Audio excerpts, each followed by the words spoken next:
Сәлеметсіңдер ме балалар? Біз бүгін қазақ тілі пәнінің 8-ші сабағын өтетін боламыз. Сабақтың тақырыбы и және қысқа и әріптерінің жазылуы.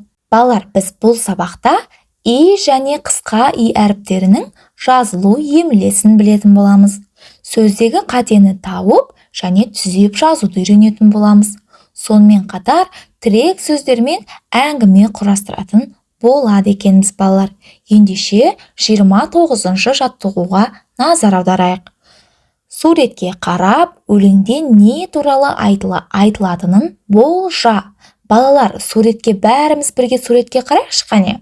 Суреттен қандай жануарды көріп тұрмыз? Суреттен тиін деген жануарды көріп тұр екенбіз, Тиындар ағаштан ағашқа секіріп жүріп, жаңғақ жинайды екен, Демек, бұл суретке қарап, өлеңде тиын туралы айтылатынын болжауға болады екен. Олай болса, өлеңді бірге оқиық.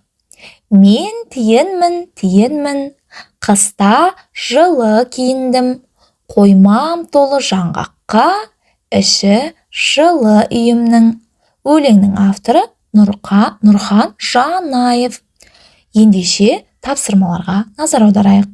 Өлең мазмұны бойынша қойылған сұрақтарды жалғастырып көр. Ендеше бірінші сұраққа назар аударайық.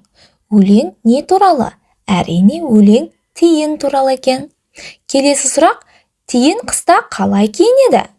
Әрине, өлеңде айтылғандай, тиын қыста жылы киінеді. Ал үшінші сұрақ пен төртінші сұрақты өзіміз құрастыруымыз керек.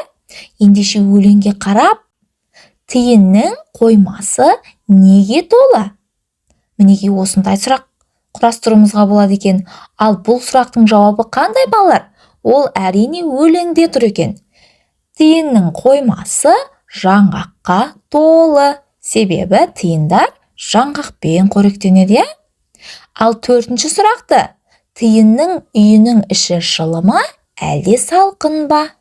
Міне осындай сұрақты қоямыз, ал бұл сұрақтың жауабын әрине өлеңнен іздейміз. Тиынның үйінің іші жылы болады екен балалар.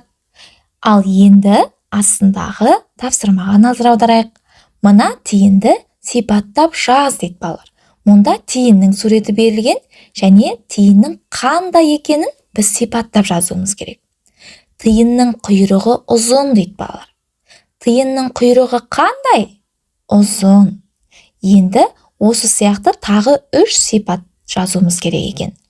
Тиынның жүнінің түсі қандай? Қызғылт, Тиынның жүнінің түсі қызғылт деп жазуымызға болады екен. Және де тиын қандай деген сұраққа тиын әдемі деп жауап беруге болады екен. Тиынның құлағының ұшы қара деген сипаттама беруімізге болады екен балалар. Ал енді балалар, келесі бетті ашсаңдар, осы жаттығуға байланысты тағы да бір тапсырма бар екен. Ендеше ол тапсырманы оқиық. Өлеңнен и және қысқа и дыбыстары бар сөздерді тауып, олардың қалай айтылатынын байқа дейді. Ендеше балалар, өлеңге қараймыз. Өлеңнен и және қысқа и дыбыстары бар сөздерді табайық. Мінеки балалар, тиынмын деген жерде и дыбысы бар екен. Сонымен қатар киіндім деген жерде, қоймам деген жерде қысқа и бар екен. Және үйімнің деген жерде де қысқа и бар екен балалар. Ендеше ережеге назар аударайық. И дауысты қысқа и дауыссыз дыбыс. И әрпі сөз басында және дауыссыздан соң жазылады. Мысалы, жиек, би, ит, иса. Ал қысқа и әрпі дауыстыдан кейін жазылады. Мойын, мейіз, ай, қайық. Мінеки балалар, осы ережені жақсылап есімізге сақтап алайық. Ал 30-шы жаттығуға назар аударатын болсақ, суреттерге қарап, балалардың не істеп жатқандығы туралы әңгімеле дейді. Балалар, бұл жерде 3 түрлі сурет бар екен. Ендеше әр суретке қарап, не көріп тұрғанымызды, не байқап тұрғанымызды әңгімелеп берейік. Балалар, бірінші суретте қызы анасына сыйлық, яғни гүл беріп тұр екен. Біз бұл суретке қарап, былай әңгімелеуімізге болады екен. Әсем аналар күні мерекесіне анасына үлкен гүл сыйлады. Ал екінші суретте балақай айдың суретін салып отыр екен, Ал біз бұл суретке қарап былай әңгімелеуімізге болады екен. Аңсар сурет салғаны жақсы көреді. Әсіресе айдың суретін салғанды ерекше ұнатады.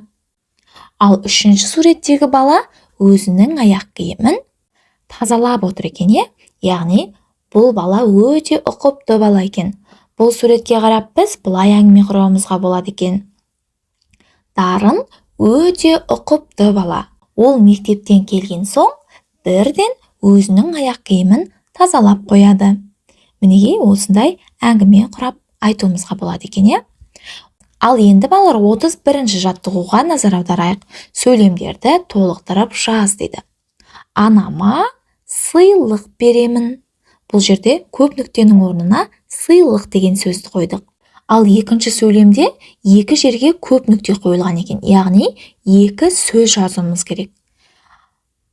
Бұл жерде айдың суретін бояймын. Міне осындай сөздерді қолданып, сөйлемді толықтыруымызға болады екен.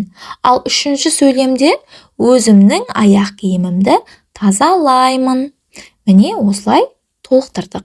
Ендеше тағы да бір ереже бар екен балалар.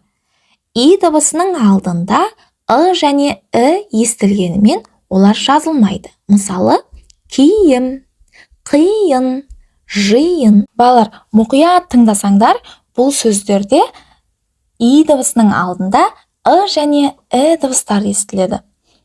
Бірақ та ол дыбыстар естілгенімен жазылмайды екен балалар.